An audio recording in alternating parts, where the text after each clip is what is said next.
Morning student, ફરીથી તમારા માટે લઈને આવ્યો છું ધોરણ 9 સંસ્કૃતની અંદર છે પોયમ નંબર 16, અજેયઃ સ ભવિષ્યતિ.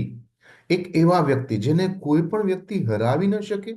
શું એવું બની શકે ખરું? તો કે હા, જો મનુષ્ય હંમેશા પોતાની આસપાસની જે પ્રાકૃતિક વસ્તુઓ છે એમાં પ્રાણીઓ પણ છે, પશુ પક્ષી અને જીવજંતુ પણ છે.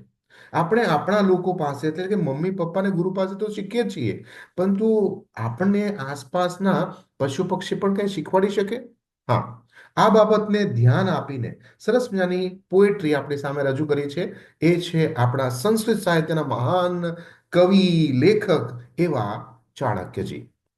ચાણાક્ષ બુદ્ધિ એટલે શાર્પ બુદ્ધિ વાળા એટલે ચાણક્યજીથી પ્રસિદ્ધ થયા, પણ સાચું નામ તેમનું હતું વિષ્ણુગુપ્ત. અને તેણે જેટલા પણ પુસ્તકો લખ્યા તેમાં એનું નામ આપ્યું હતું તે હતા આપણા કૌટિલ્યજી. આમ કૌટિલ્ય, ચાણક્ય અને વિષ્ણુગુપ્ત એવા આપણા ચાણક્યજી વિશે થોડું જ્ઞાન આપણે પ્રાપ્ત કરીએ. તેનું સરસ મજાનું પુસ્તક છે કે કોઈ પણ રાજા રાજ્ય કરવા માટે જાય તો એની પાસે અમુક જ્ઞાન હોવું જોઈએ. અર્થવ્યવસ્થા કઈ રીતે ચલાવવાની, પ્રજા સાથે કેવો વ્યવહાર, ક્યાં ક્યાં નીતિ નિયમો રાખવા, ટેક્સ કઈ રીતે વસૂલ કરવો, આ જીવનના નિયમો, પરિવારના નિયમો, સમાજના નિયમો તેમણે એક સરસ મજાનું પુસ્તક આપ્યું હતું નીતિસારમાં. એની સાથે સાથે બતાવ્યું કે મનુષ્ય જીવનના દરેક ક્ષેત્રની અંદર હંમેશા શીખતો રહે.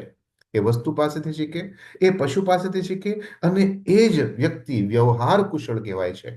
તો આજે ચાણક્યજીની બાબતો આપણે સમજીએ, જાણીએ અને આજની પોએટ્રીને આપણે સ્વાધ્યાયની સાથે કમ્પ્લીટ કરવાની છે. પણ તે પહેલા શું શીખવા જેવું છે એ સમજી લે. જો એક નાનકડી વાર્તા છે જ્ઞાનના પ્રાણીઓ. એ સદગુરુની વાત કરીએ કે એક વખત એક યુવક જે શિષ્ય જંગલમાં એક મહાન ઋષિ પાસે જ્ઞાન પ્રાપ્ત કરી રહ્યો હતો. શિષ્યએ જઈ અને ગુરુજીને પૂછ્યું કે ગુરુદેવજી, તો કે હા, મને જીવનમાં સફળ અને સંયમિત થવું છે, શું કરવું જોઈએ?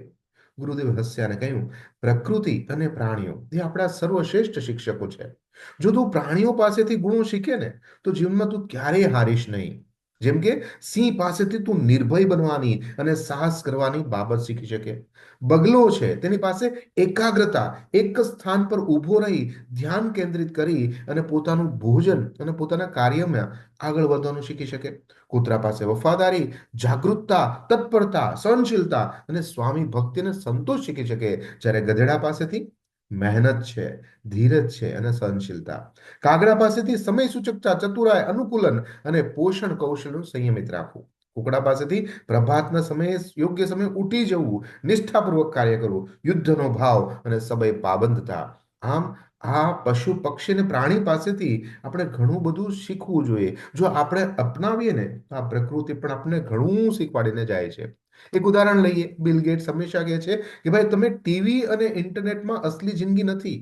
આપણી જિંદગી જે છે ને એ આસપાસમાં રહેતા લોકો વચ્ચે જ છે. કામયાબ થવું હોય ને તો આજુબાજુના લોકોને જીવતા શીખો અને તેની અંદર આપણા સારા અને ખરાબ દિવસોને ગણતા શીખો. કામયાબ થવા માટે આપણે ફેલ થવું પણ એટલું જરૂરી છે, જેથી આપણે વારંવાર પ્રયત્ન કરી શકીએ. તો ચાલો સમજીએ આજની પોએટ્રી, જેમાં શ્લોક નંબર 1 છે. સિંહ વત્તા એકમ. સિંહ એટલે જંગલનો રાજા. એક સિંહ પાસેથી એક, બકાદેકમ એટલે બગલો એની પાસેથી એક, ષટ એટલે છ, શૂનઃ એટલે આપણે કૂતરા પાસેથી છ, અને ત્રીણી એટલે ત્રણ, ગંધર્ભાત એટલે ગધેડા પાસેથી ત્રણ. ઓકે, તો આમ થયું સિંહ પાસેથી એક, બગલા પાસેથી એક અને કૂતરા પાસેથી છ, ગધેડા પાસેથી ત્રણ એટલે 11 થઈ ગયા. વાયસ એટલે થાય કાગડો. કાગડા પાસેથી 5 અને શિક્ષતમ ચત્વારી કુક્કટ. કુક્કટ એટલે થાય કુકડો. કુકડા પાસેથી 4 એટલે 5 ને 4 9 એટલે 9 અને 11 આમ થયા 20. તો માણસે સિંહ પાસેથી એક, બગલા પાસેથી એક, કૂતરા પાસેથી 6 અને ગધેડા પાસેથી 3, આમ કાગડા પાસેથી 5 અને કુકડા પાસેથી 4 ગુણો શીખવા જોઈએ. આ માટે અહીંયા તમારી પાસે અલગ અલગ ઉદાહરણમાં જોઈ શકો છો કે કૂતરાભાઈ પણ આવ્યા છે, સિંહભાઈ પણ આવ્યા છે, બગલાભાઈ ઉડી રહ્યા છે અને ગધેડાભાઈ પણ બોલે છે કે અચ્છા, મારી પણ વાતો ચાલે છે એમ ને. ત્યારે કાગડાભાઈ કેમ પાછળ રહી જાય? અને કુકડાભાઈ હંમેશા આપણને સવારે ઉઠાડીને જ જાય છે. તો ચાલો આજે આપણે આ લોકોની વિશે જાણીએ અને સમજીએ આગળ શું શ્લોકમાં કહેવા માંગે છે. તો કહે છે અહીંયા શ્લોક નંબર 1, પ્રભુત્ત કાળ પ્રભુત્ત અલ્પ કાર્યમ કાળ વાયો નરઃ કર્તુમિચ્છતિ સર્વારંભેન તત્કૃયાતઃ સિંહાદિકમ પ્રકૃતિતમ. કહેવામાં આવે છે કે જે માણસ ઘણું કે ઓછું કાર્ય ઈચ્છા કરે, જો તમે જંગલના રાજા હોય કે કોઈ પણ એરિયાના એમએલએ કે મોટા મંત્રી કેમ ના હોય, મોટી સંસ્થાના માલિક કે પ્રિન્સિપાલ હોય ને, તો તે છતાં તમારે થોડું કે ઘણું કાર્ય તો કરવું જ પડશે. સિંહ એમ જ કહે છે, ભાઈ જંગલનો રાજા હોવા છતાં પણ મારે પણ કામ કરવું પડે છે, આથી સર્વ પ્રકારનું કાર્ય તો કરવું જ પડશે. ક્યારે સિંહના મોઢામાં ડાયરેક્ટ સસલું કે હરણ બેસી નથી જતું કે લો સિંહ તમે જંગલના રાજા છો, આ અમારું ભોજન કરો. આમાંથી સિંહ પાસેથી આપણે એક ગુણ લેવા જોઈએ કે જીવનની અંદર ગમે તે ક્ષેત્ર પર તમે પહોંચી જાઓ પણ મહેનત કરવાનું, થોડું ઘણું પણ કાર્ય કરવાનું ક્યારેય બંધ કરવું જોઈએ નહીં, નતર ઘરમાં બેઠા બેઠા જ ઘડપણ આવી જશે. આગળ શું કહે છે? શ્લોક નંબર 3. સર્વ ઇન્દ્રિયાણી, પોતાની બધી જ ઇન્દ્રિયોને સંયમિત રાખે છે, કંટ્રોલમાં રાખે છે. બકવતઃ પતિતો જનઃ, બગલા પાસેથી આપણે આ ગુણ લેવો જોઈએ. કાલ દેશ ઉત્પન્નાની સર્વ કાર્યાણી સાધ્યતે, બધી જ ઇન્દ્રિયો સર્વે ઇન્દ્રિયાણી સંયમિત કરીને રાખવાની, કંટ્રોલમાં રાખવાની. કે આપણે ચલો ચટપટું ખાવાનું મન થઈ ગયું, જીભ પર કંટ્રોલ નથી, જોવાનું મન થઈ ગયું, આંખ પર કંટ્રોલ નથી, તો આપણે ઇન્દ્રિયોને કંટ્રોલ પર રાખવાની. બીજું, સમજદાર થઈ અને માણસે કાળ એટલે સમય પ્રમાણે અને દેશના સંદર્ભમાં જે પ્રાપ્ત કરે છે તે બધા જ કાર્યને સિદ્ધ કરી શકે છે. આ કાર્ય આપણને કોણ શીખવાડે છે? બગલાભાઈ. જો એક પગ ઉપર ઉભા રહે છે અને પોતાની આસપાસની જેવા પણ તેનો શિકાર માછલી કે દેડકા આવે એટલે ટપ કરીને ખાઈ લે છે. આમ તમારો યોગ્ય સમય આવશે, પણ તે માટે તમારા ગુસ્સા પર, તમારા મનના ભાવો પર તમારે સમય પ્રમાણે કંટ્રોલ રાખીને રહેવું પડશે. જ્યારે તમારો યોગ્ય સમય આવો ત્યારે સફળતા તમને પ્રાપ્ત થઈ જ જશે. ચાલો આગળ વધીએ શ્લોક નંબર 4 પર. પ્રાપ્તશી સ્વ અલ્પ સંતુષ્ટ સુનિન્દ્ર શીઘ્ર ચેતન પ્રભુ ભક્તશ્ચ શુરશ્ચ જ્ઞાતવ્યા સ્વગુણા હિ શટ. એટલે જે પણ પ્રાપ્તેશી, જે પણ મળે તમે જે પણ આપી દેશો એ ખાઈ લેશે. કોણ? આપણા કૂતરાભાઈ. બીજું, થોડામાં સંતુષ્ટ, સ્વ અલ્પ સંતુષ્ટ, થોડામાં તમે સેટિસ્ફેક્શન થઈ જાય, એક રોટલી આપો તો પણ ચાલે ને બે રોટલી આપો તો પણ ચાલે. સુનિંદ્ર, સારી રીતે ઊંઘનાર, ફટાફટ સુઈ જાય અને શું શીઘ્ર છે ને તરત જાગી પણ જાય. આમ 1 2 3 4 આગળ છે પ્રભુ ભક્ત. આની જેવો તો વફાદાર આ દુનિયામાં કોઈ નથી. એટલે વફાદારી માટે હંમેશા આપણે કૂતરાનું ઉદાહરણ આપીએ અને ઉપરથી કેવા છે? શુરસ છે, ખૂબ જ બહાદુર છે. આમ સ્વગુણાહા, આપણે આ 6 ગુણ આપણે કૂતરાભાઈ પાસેથી પ્રાપ્ત કરવા જોઈએ. જીવનની અંદર આપણને આપણી આ બાજુમાં આપણી સાથે રહેનાર આ સર્વશ્રેષ્ઠ મિત્ર છે એની પાસેથી પણ આપણે શીખી શકીએ. અવિશ્રામ વદેહ ભારમ શીતોષ્ણમ ચ ન વિંદતી સસંતુષ્ટા નિત્યમ ત્રિણીહિ રક્ષેત ગંધર્વાત. ગધેડાભાઈ, હું તો કહું છું ને, જેટલા પણ મોટા મોટા પર્વતો છે ત્યાં મંદિર મસ્જિદ કે મોટા મોટા ગિરજાઘરો બનેલા છે. હું તો કહું છું આ બધાને બાંધનાર માત્ર ગધેડાભાઈ છે. તમે કહો આ કેવી વાત કરો છો? તો કે હા, જે પણ મોટા પહાડોની ઉપર જે ત્યાં પથ્થરો કે આરસ પહાડની જરૂર પડે છે ત્યાં ગધેડાભાઈ ઉપર લાદીને જ પહોંચાડવામાં આવ્યા છે. આથી એના સાચા માલિક અથવા બનાવનાર તો ગધેડાભાઈને સમજુ છું, કારણ કે એ થાક્યા વગર બોજ ઉપાડીને ત્યાં સુધી આપણા પથ્થરો પહોંચાડ્યા છે. ઠંડી કે ગરમીની ક્યારેય એને પરવા નથી કરી. શીત ઉષ્ણ, ઠંડી કે ગરમીની ક્યારેય એને પરવા કરી નથી. જે પણ મળે એમાં સંતુષ્ટિ પ્રાપ્ત કરી લે. એ તમે પહાડની ઉપર ખાવા માટે આપો કે નીચે આપો, હે ને? આમ ગધેડા પાસેથી આપણે આ 3 લક્ષણો શીખી લેવા જોઈએ કે જીવનની અંદર થોડામાં સંતોષ થાવ, ઠંડી હોય કે ગરમી હોય આપણે આપણું કાર્ય ચાલુ રાખો અને થાક્યા વગર પોતાનું કાર્ય કરતા જ રહેવું જોઈએ. આમ ગધેડાભાઈ પણ આપણને જીવનમાં ખૂબ મોટું જ્ઞાન આપી જાય છે. એટલે સમજો, ગધેડાભાઈ પણ આપણા જીવનની અંદર ગંધર્વ મહારાજ એટલે કહેવામાં આવે છે. ચાલો આગળ વધીએ શ્લોક નંબર 6. ગુડગ્રાહ્ય સ્વસ્થ ચાતુર્યમ કાલે ચાલય સંગ્રહમ અપ્રમાદ આલસ્યમ પંચ શેતમ વાયસાત. વાયસ એટલે થાય કાગડાભાઈ. જો એમનું જીવન છે ને, ગૃહસ્થ જીવન, ફેમિલી લાઈફ હંમેશા ગુપ્ત રહેશે. તમે બહુ ઓછા લોકોએ જોયા હશે કે એમના નજીકમાં તે કોઈ જગ્યાએ એના માળા હોય, ઈંડા હોય, કાગડાભાઈ ને કાગડી બેન સાથે રહેતા હોય. નહીં, એમનું ગૃહસ્થ જીવન એકદમ ગુપ્ત હોય. ક્યાં કાગડો ભાઈ આપણું એનું ઘર એટલે કે એનું માળો બનાવે અને ક્યાં એની કાગડી બેન છે એ આપણને ક્યારેય ખબર પડતી નથી. બીજું, ચતુરાઈમાં તો કાગડાભાઈ એક્સપર્ટ છે.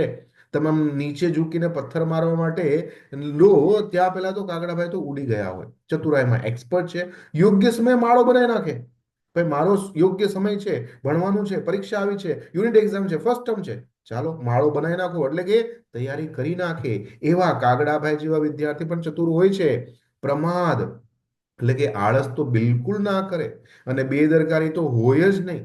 યોગ્ય સમય પર પોતાનું કાર્ય કરવાનું આ મારી જવાબદારી છે, બેદરકારી નહીં. આ એનો અભાવ હોય અને આળસ તો કરતા જ નથી. આમ કાગડાભાઈ પાસેથી આપણે આ 5 લક્ષણો શીખી લેવા જોઈએ. જો આ કાગડાભાઈ પણ ઘણું બધું શીખવાડી જાય છે. આથી કે ને કે વિદ્યાર્થીની બુદ્ધિ કાગ બુદ્ધિ હોવી જોઈએ, કાગડા જેવી બુદ્ધિ હોવી જોઈએ, તો આપણે પણ જીવનની અંદર સફળતા પ્રાપ્ત કરીશું. તો આ ભાઈ એવા છે કુકડાભાઈ. કુકડાભાઈ શું કહે છે? યુદ્ધમ ચ પ્રાપ્ત રૂસ્થાનમ ભોજનમ સહ બંધુભિઃ સ્ત્રીયમાં પદ ગતામ રક્ષતે ચતુ રક્ષતે કુકટાતઃ. લડાઈ કરવી હોય ને તો કુકડાભાઈ પાસે જાઓ. હૈદરાબાદની અંદર આજે પણ મોટી મોટી સંસ્થાઓને મોટા મોટા મેદાનોની અંદર જે રીતે આપણે WWF ની ફાઇટ થાય છે ને, હે ને, મુક્કાબાજી થાય છે, બોક્સિંગ થાય છે, બસ એ જ રીતે કુકડાભાઈને યુદ્ધનું પણ કાર્ય થાય છે, અને લાખો ને કરોડોનો સટ્ટો પણ રમાય છે. આમ લડાઈની અંદર કુકડાભાઈ હંમેશા આગળ છે. વહેલી સવારે ઉઠવા વાળા કે ઉઠાવવા વાળા આપણો આલારામ સૌથી જૂનામાં જૂનું સારામાં સારું એ કુકડાભાઈ. પોતાના ભાઈઓ સાથે જ ભોજન કરવાનું, અલગથી નહીં. પણ હા, મુશ્કેલીમાં જો કોઈ સ્ત્રી મુકાઈ ગઈ હોય તો પતી ગયું. તેની માટે તો એ દિલો જાન લગાવી દે અને મૃત્યુ સુધી પહોંચી જાય, પણ સ્ત્રીઓને બચાવીને જ રહે છે. આમ કુકડા પાસેથી આ ચારે ચાર લક્ષણો આપણે શીખવા જોઈએ. તો આ શિક્ષણ આપણે જીવનની અંદર ઉતારીએ તો શું કે છે આપણને ચાણક્યજી? ય આવત વિશતિ ગુણાનામ ચારિત્યસ્ય માનવ કાર્ય વસ્તુ તો સર્વાશુ અજેય સ ભવિષ્યતિ. કે જો આ 20 ગુણો અલગ અલગ જે આપણા જાનવરો છે, પક્ષીઓ છે, તેની પાસેથી આપણે આપણા જીવનની અંદર ઉપયોગમાં લઈએ અથવા તો એને પાલન કરીએ તો બધા જ કાર્યની અંદર કોઈ પણ અવસ્થાની અંદર આપણે આચરણ મૂકવાથી આપણને સફળતા મળે. એટલે કે આપણે જીવનમાં અજેય થઈ જશું, આપણને કોઈ પણ હરાવી શકશે નહીં. આવું તેમને પોતાના શિષ્ય એટલે કોણ ખબર છે ને? ચંદ્રગુપ્ત મૌર્ય. હા, તેમને કીધું ધોરણ 10 ની અંદર ચાણક્યજી અને ચંદ્રગુપ્ત મૌર્યનું બહુ સરસ મજાનું એક ચેપ્ટર છે, આપણે એ પણ કરીશું. પણ આપણે આગળ વધીશું અને તેમાં જોઈશું કે શું કે છે ચાણક્યજી સિવાયની બીજી જાણકારી. જો હાથી પાસેથી ધીરજ શીખો, મોર પાસે સુંદરતા, મધમાખી પાસે શિસ્ત અને ડિસિપ્લિન. તમને ખબર નહીં હો, મધમાખી એક દિવસની અંદર પૃથ્વીની આસપાસ 3 ચક્કર લગાવી શકે ને એટલી મહેનત કરે છે, બોલો. અને કાચબાભાઈ ધીમે ધીમે પ્રગતિ કરે છે. ઊંટભાઈ મુશ્કેલીમાં ટકાવી રાખે એવા વ્યક્તિ સમજાવે છે. ઘોડામાં વફાદારી ને ઝડપ છે, કૂતરામાં વફાદારી તો છે, તો પ્રેમ ને નિષ્ઠા પણ છે. સાપ પાસે સાવચેતી અને તટસ્થતા છે, ગાય પાસે શાંતિ ને સેવા, તો સિંહ પાસે નિર્ભયતા. આમ આપણી પાસે બીજા પણ પ્રાણીઓ છે, આપણે આ બધાની પાસેથી ઘણું બધું શીખી શકીએ છીએ. અને હવે આવે છે આપણો શ્લોક. આ બંને શ્લોક તમારે મોઢે કરવાના છે. એક છે શ્લોક નંબર 2 અને શ્લોક નંબર 4. આ તમારા LBH કંઠસ્થ કરવાના શ્લોક છે, એ તમારે મોઢે કરવાના જ રહેશે. ઓકે, આગળ વધીએ. આપણી પાસે આવે છે એ છે વિચાર વિસ્તાર, અર્થ વિસ્તાર. હંમેશા એનો પ્રશ્ન લખો, પછી એનો અનુવાદ કરો, પછી એનો અર્થ વિસ્તાર કરો અને છેલ્લે બોધ લખવાનો. ઓકે, એ ત્રીજા નંબરનો શ્લોક છે. 5મા નંબરનો શ્લોક છે, તેમાં પણ તમારે આ રીતે 4 પાર્ટની અંદર લખવાનું છે: પ્રશ્ન, અનુવાદ, અર્થ વિસ્તાર અને છેલ્લે આવે બોધ. આ રીતે હંમેશા તમારે ધ્યાન રાખવાનું છે. જ્યારે 7મા નંબરનો પણ શ્લોક તમારી માટે એટલો જ મહત્વપૂર્ણ છે. આથી જ કહું છું, આ જે પોએમ છે એ ખૂબ જ જવાબદારી પૂર્વક કાર્ય કરવાની છે. આમાંથી સર્વશ્રેષ્ઠ માર્ક્સ સ્કોર કરવાનું છે. આથી આમાંથી તમને LBH શ્લોક, કંઠસ્થ શ્લોક તો આવે જ છે, વિચાર વિસ્તાર આવે છે, અને કંઈ ના હોય તો ટ્રાન્સલેશન તો આવશે આવશે ને આવશે. આ છે તમારી માટે સરસ મજાનું એનું કમ્પાઉન્ડ, એટલે કે આ છે તમારા સમાસ અને મીનિંગ. એને યાદ રાખજો. અને આ MCQ છે, તો MCQ ધોરણ 10 ની અંદર તમને કામ લાગશે. પણ એના જવાબો ક્યાં છે? તો આ રહ્યા તેના જવાબો. પહેલાનો જવાબ છે આપણે A, અહીંયા D, અહીંયા B અને અહીંયા આવે છે C. એ ખાસ યાદ રાખજો અને અંડરલાઈન કરજો. આ છે ગુજરાતીમાં આપેલા સવાલ જવાબો જે પૂછાય છે, પણ આમની અંદરનું વેટેજ જો તમે જોવા જશો તો એ એલબીએસ શ્લોક અને અર્થ વિસ્તારનું સૌથી વધારે હોવાથી પ્રશ્નોત્તર એટલા બધા પૂછાતા નથી, પણ તમને મદદરૂપ થાય તે માટે આ ત્રણે ત્રણના જવાબો મેં અહીંયા આપેલા છે. એ સિવાય ગ્રામર છે, તો આ નર નામનો શબ્દ છે એ અકારાંત શબ્દ છે, કાર્યાણી અકારાંત શબ્દ છે, બંધુ અહીંયા જો ઉ આવ્યું છે ઉકારાંત છે અને અકારાંત છે, એટલે અહીંયા કારાંત બધા આપી દીધા.